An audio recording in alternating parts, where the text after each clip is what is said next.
মূলত এই মুহূর্তে আমাদের সামনে সকলের জন্য বলা যায় একটি অত্যন্ত গুরুত্বপূর্ণ ইবাদত সামনে, সেটা হলো কোরবানি। কোরবানি, ঈদুল আযহা, ইয়াউমুল আযহা, এইটাকে সামনে রেখে কিছু কথা বলা। মূলত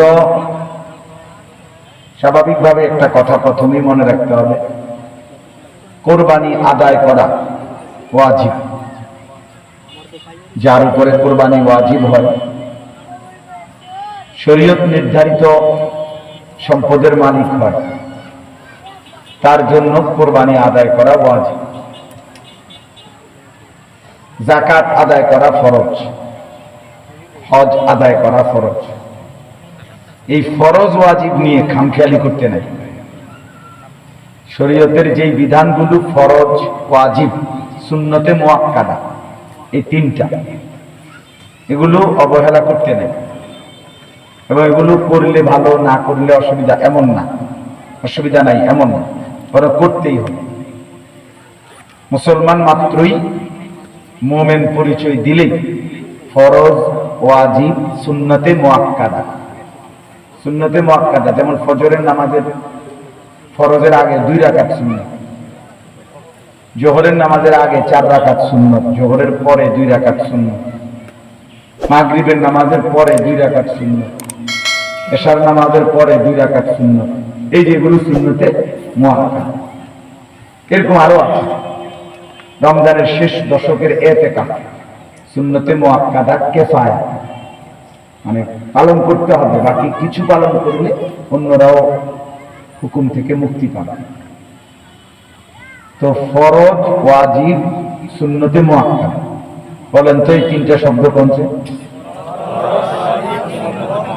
মুসলমান মাত্রই, মুমিন মাত্রই এই তিনটা পালন করতে হবে। এই তিনটা পালন করতেই হবে, নাই তো সে মুসলমান। তার ঈমান ইসলামের পরিচয় দেওয়ার কোন প্রয়োজনও নাই, দরকারও নাই। আপনার মতো অপদার্থ মুসলমান, যার কপালে ফরজ, ওয়াজিব, সুন্নতে মুআক্কাদা পালন করা জোটে না, আপনার মতো ফালতু মানুষ মুসলমান পরিচয় না দিলেও না। কারণ ওই যে ভাই বলছে,